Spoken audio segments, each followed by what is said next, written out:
And sir ఇప్పుడు anchor Shyamala గురించి మీరేం చెప్తారు? అంటే ఆల్రెడీ పవన్ కళ్యాణ్‌కి అసలు మెజారిటీ రాదు, ఓడిపోతారు మళ్ళీ అని జెప్పేసి అన్నారు. అంటే ఇంకా సహాయం చేసే బుద్దే లేదు ఆయనకు అని జెప్పేసి కూడా చాలా సార్లు మాట్లాడారు.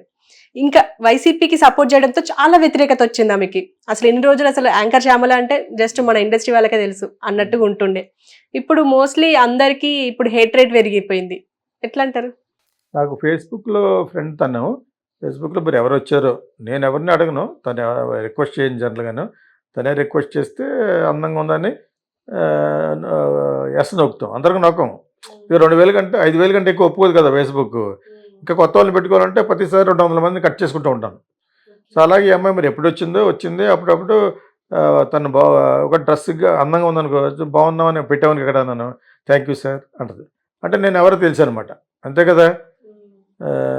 సో, అలాగే బాగానే ఉంటదనుకున్నాను. దాని తర్వాత ఎవరు ఈ అమ్మాయి అని ఆ రోజుల్లో ఎంక్వైరీ చేస్తే పరిచయమైనప్పుడు, తర్వాత చెప్పారు. ఓ రెడ్డి అనేవాడిని ఎవడినో పెళ్లి చేసుకుంది. అంచేత ఇప్పుడు సినిమాలో కూడా చేస్తుంది అని అనుకోకుండా ఆ క్లిప్ కూడా స్టోరీస్‌లో చూశాను. వెన్నెల కిషోర్ తోటి అదే ఎలాగైతే కొట్టాడు దాన్ని. అక్కడ అదేదో చూశాను. అటువంటి ఓహో! ఇప్పుడు సినిమాలో సీరియస్ చేస్తుంది. బావుంటది ఆ అమ్మాయి యాక్చువల్‌గా. పిల్లలు పుట్టేసిన తర్వాత కూడా అందంగా ఉంటది ఆ అమ్మాయి. ఆ అమ్మాయి ఇక ఇదిలా జరిగిన తర్వాత ఈ ఎలక్షన్‌లో ఇలాగా ఇదయిన తర్వాత నేను ఫేస్‌బుక్‌లో పెట్టాను. యాంకర్ శ్యామల ఎక్కడ? ఇప్పుడు చెప్పమను కథలని జగన్‌కి. అతను ఆర్‌జీవిని పెట్టి మరో ఫ్లాప్ చేస్తాడు అని పెట్టాను. ఒక్క దెబ్బకు 3 పిట్ట. 3 పీటల్లాగా పెట్టామన్నమాట. ఆ అమ్మాయికెందుకు? ఆ అమ్మాయికి ఏదో స్వలాభం ఏదో ఉండి ఉంటది. డబ్బులేదో పడేసి ఉంటారు వంగగీత. మనం ఆల్రెడీ మన ఛానల్‌లోనే మరి ఇంకో ఛానల్‌లోనో వంగగీత డెఫినెట్‌గా ఓడిపోద్దని ఇచ్చాం. అదే థంబ్‌నెయిల్ కూడా పెట్టారు. ఓడిపోతుంది. ఎందుకంటే ఈసారి డెఫినెట్‌గా వేవ్ ఉంటది. ఆ వర్మ వాడు మోసం చేసినా కూడా వర్మ అతనికి ఎక్కువ సెపరేట్‌గా ఓట్ బ్యాంక్ ఉందని చెప్పాను కదా! తెలుగుదేశం. ఇతనికి చేసినా కూడా మన పవన్ కళ్యాణ్ డిప్లొమాటిక్‌గా వెళ్ళి అతను రిక్వెస్ట్ చేసుకొని ఈసారి నాకు చేయండి అని చెప్పేసి అక్కడ ఇల్లు తీసుకోమంటే ఇల్లు తీసుకొని ఎన్ని చేశాడు పవన్ కళ్యాణ్. ఈ పక్కన ఇది నేను ఉన్నాను పెద్ద బయలుదేరి దానికి డబ్బులు పాడేసి ఉంటారు. 2, 3 లక్షలు పాడేసి ఉంటారు. అమ్మాయి కాకినాడే అమ్మాయిది యాక్చువల్‌గా. బేపనోడు అమ్మాయి అనుకుంటా. సో, తనేంటంటే తనకేదో లాభం లేకుండా ఎందుకు చేస్తారు? ఎవరైనా అంతే మా కదా సార్. జగను ఇది అది అది మాట్లాడుతూ నీకంత సీన్ లేదు అసలు యాక్చువల్‌గాను. నువ్వెవరో కూడా తెలీదు. అటువంటిది నువ్వెవరో తెలుసుకొని బ్యాడ్ అయిపోయావు. నేను మొహం మీద ఉమ్మేస్తారు అక్కడ ఈస్ట్ వెస్ట్‌లో. కాపులు ఎవరైనా కనపడ్డారంటేనే. కాపులు ఎవరైనా కూడా ఈ తెలుగుదేశం వాళ్ళు కనపడ్డా కూడాను. కథ చెప్తాను చెప్పి ఒక తొట్టి కథ చెప్పింది. తోడేలు గీడేలు అని చెప్పేసి. ఇప్పుడు చెప్పు కదా! ఇప్పుడు చెప్పు నువ్వు కదా! నీకు అన్ని కథలొస్తేనే. చాలా తెలివితేటలైనోళ్ళలాగా ఒక కథ చెప్పి చంద్రబాబు నాయుడిని ఒక నక్క తోడేళ్ళకి పెట్టి చేసిందనమాట. వెరీ అఫెన్సివ్‌గా చెప్పింది. ఏదో చెప్తా ఉంటది. జగనన్న, జగనన్న ఏటి జగనన్న? జగనన్నకి అడ్రస్ లేదు ఇప్పుడు. ఎళ్లి జగనన్న దగ్గరికెళ్ళి భారత ఇంట్లోకెళ్ళి పని చెయ్యి. అంతేనా? ఏటి జగనన్న? నీకు ఏం తెలుసు పాలిటిక్స్ గురించి? డిల్లు. దానికేం తెలీదు.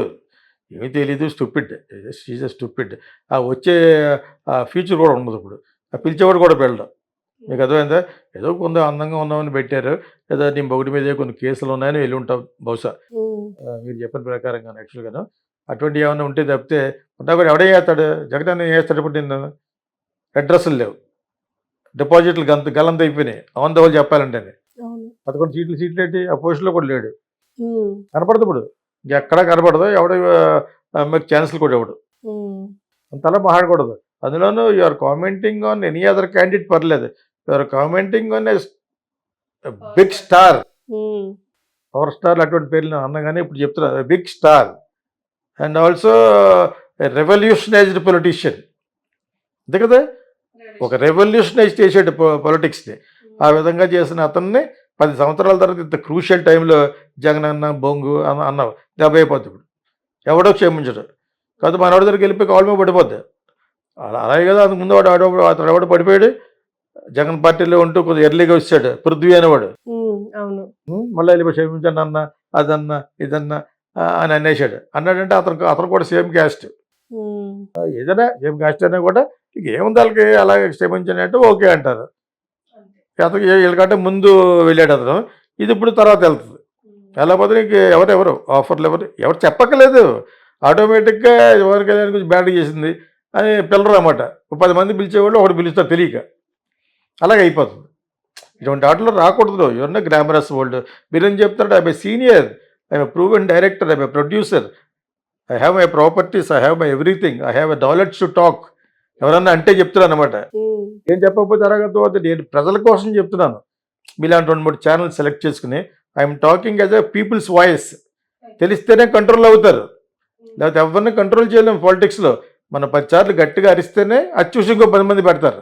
ఉమ్, అతను ఛానల్ వస్తాడు, నీకు సబ్స్క్రిప్షన్ ఎంత ఉందని అడుగుతున్నాను. అఫెండ్ చేయాలని కాదు, నీకు సబ్స్క్రిప్షన్ లేకుండా నేను చెప్పినట్టు ఏంటి ప్రయోజనం? రైట్. వెళ్ళాలంటే కనీసం ఒక 50,000 చూడాలి. ప్లస్ ఏమో you must respect the speaker, over ఈ స్పీకింగ్. ఏదో వచ్చేస్తాను సార్, కెమెరా పెట్టి భుజాలు వేసుకొచ్చేస్తాను సార్, ఎందుకు నువ్వు నాకు? నీకు అథెంటిసిటీ కావాలి. మీ కంపెనీకి ఒక వెయిట్ ఉండాలి. వెయిట్ ఉంటేనే రావాలి కదా నా దగ్గరికి.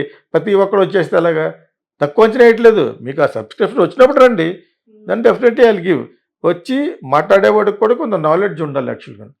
అలాగా శ్యామల అందంగా ఉంది, పాపం పిల్లలు పుట్టేసినా కూడా పిలిచేవారు. ఇప్పుడు అది తగ్గుతూ కూడా తిడతారు. ఒకవేళ బై మిస్టేక్ బుక్ చేసిన ఇదే అని కట్ చేస్తారు. అయ్యో. అంతే కదా మరి. ఇప్పుడు నువ్వు ఒళ్ళు దగ్గర పెట్టి ఉండాలి. నువ్వు చేసేది, నువ్వు పెద్ద పొలిటీషియన్వా, నువ్వు పెద్ద హీరోయిన్ పోనీ, ఏ బొంగు కాదు నువ్వు. ఏదో అక్కడక్కడ కొంతమంది తెలుసు. నువ్వు నీలోగా వెళ్ళిపోయి నువ్వు జగనన్న నాకు పొజిషన్ తెలుసుకోవద్దు, ఇంకొకైతే గెలవదని నాకు ముందే తెలుసు. ఆల్రెడీ పెట్టాం మనం, 1 మంత్ బ్యాక్ పెట్టాం. నాకు ఇంకొకైతే ఫ్రెండే, ఎస్పెషల్లీ నా ఇంటి పక్కన అమ్మాయి ఫ్లాట్ ఉమ్, కాకినాడలో, సిద్ధార్థ నగర్లో. తర్వాత అమ్మేసాను కొన్ని చెప్తున్నాను. ఆ పక్కన ఉండేది. అక్కడ మేము కలిసి కూడా చాలాసార్లు ఎక్కడికో వెళ్ళాం కూడా మేము. శత్రుత్వం లేదు, కాదు నిలబడినోటి అదొక గ్లామరస్ హీరో, ప్లస్ అవి పడిపోయే పార్టీ. అక్కడ అన్ని విధాల రక్షణ తీసుకుని నేను ఫస్ట్ నుంచి చెప్తాను కదా గెలుస్తాడని. మంచి మెజారిటీతో గెలిచాడు. అదేవిధంగా ఈసారి లోకేష్ గెలుస్తాడు అన్న మన దాంట్లోనే చెప్పాను. ఎందుకు గెలుస్తాడు ప్రెడిక్షన్ కాదు, ఈసారి అక్కడే ఉండి జాగ్రత్తగా చేసుకున్నాడు. బ్రహ్మాండమైన మెజారిటీ, 3rd లార్జెస్ట్ మెజారిటీ లోకేష్కి. ఉమ్, సో పట్టుదల ఉంటే మనుషులు ఋషులు అవుతారు అని ఎన్టీ రామారావు గారి పాటల్లాగా, once you have that dedication towards what you are doing, డెఫినెట్గా విజయం వస్తుంది. ఈ అమ్మాయి చేసిన వాటికి 100కి 100 పాళ్ళు తప్పు. అండ్ ఎక్కువ మాట్లాడింది. నువ్వు చెప్పడం కదా బొంగు, నీ వయసు ఎంత, నువ్వు అంత సీన్ ఉందా? వయసు మన చంద్రబాబు నాయుడు మీద వీళ్ళ మీద ఒక నక్క తోడేళ్ళు కథలాగా ఇది చెప్పావు. జగన్ చెప్పు ఇప్పుడు మంచి కథ, ఆర్జీవిని పెట్టి చేస్తాడు మంచి సినిమా, ఇంకో ఫ్లాప్ వెళ్తుంది. అది జగనే వాళ్ళ దగ్గరికి వెళ్ళటం చాలా మిస్టేక్. అది పెద్ద రైడ్. అది RGV has taken Jagan for a ride దీని గురించి. అయ్యో. అంతే కదా మరి. ఇప్పుడు నువ్వు ఒళ్ళు దగ్గర పెట్టి ఉండాలి. నువ్వు చేసేది, నువ్వు పెద్ద పొలిటీషియన్వా, నువ్వు పెద్ద హీరోయిన్ పోనీ, ఏ బొంగు కాదు నువ్వు. ఏదో అక్కడక్కడ కొంతమంది తెలుసు. నువ్వు నీలోగా వెళ్ళిపోయి నువ్వు జగనన్న నాకు పొజిషన్ తెలుసుకోవద్దు, ఇంకొకైతే గెలవదని నాకు ముందే తెలుసు. ఆల్రెడీ పెట్టాం మనం, 1 మంత్ బ్యాక్ పెట్టాం. తర్వాత అమ్మేసాను కొన్ని చెప్తున్నాను. ఆ పక్కన ఉండేది. అక్కడ మేము కలిసి కూడా చాలాసార్లు ఎక్కడికో వెళ్ళాం కూడా మేము. శత్రుత్వం లేదు, కాదు నిలబడినోటి అదొక గ్లామరస్ హీరో, ప్లస్ అవి పడిపోయే పార్టీ. అక్కడ అన్ని విధాల రక్షణ తీసుకుని నేను ఫస్ట్ నుంచి చెప్తాను కదా గెలుస్తాడని. మంచి మెజారిటీతో గెలిచాడు. అదేవిధంగా ఈసారి లోకేష్ గెలుస్తాడు అన్న మన దాంట్లోనే చెప్పాను. ఎందుకు గెలుస్తాడు ప్రెడిక్షన్ కాదు, ఈసారి అక్కడే ఉండి జాగ్రత్తగా చేసుకున్నాడు. బ్రహ్మాండమైన మెజారిటీ, 3rd లార్జెస్ట్ మెజారిటీ లోకేష్కి. ఉమ్, సో పట్టుదల ఉంటే మనుషులు ఋషులు అవుతారు అని ఎన్టీ రామారావు గారి పాటల్లాగా, once you have that dedication towards what you are doing, డెఫినెట్గా విజయం వస్తుంది. ఈ అమ్మాయి చేసిన వాటికి 100కి 100 పాళ్ళు తప్పు. అండ్ ఎక్కువ మాట్లాడింది. నువ్వు చెప్పడం కదా బొంగు, నీ వయసు ఎంత, నువ్వు అంత సీన్ ఉందా? వయసు మన చంద్రబాబు నాయుడు మీద వీళ్ళ మీద ఒక నక్క తోడేళ్ళు కథలాగా ఇది చెప్పావు. జగన్ చెప్పు ఇప్పుడు మంచి కథ, ఆర్జీవిని పెట్టి చేస్తాడు మంచి సినిమా, ఇంకో ఫ్లాప్ వెళ్తుంది. అది జగనే వాళ్ళ దగ్గరికి వెళ్ళటం చాలా మిస్టేక్. అది పెద్ద రైడ్. అది RGV has taken Jagan for a ride దీని గురించి. అంతే.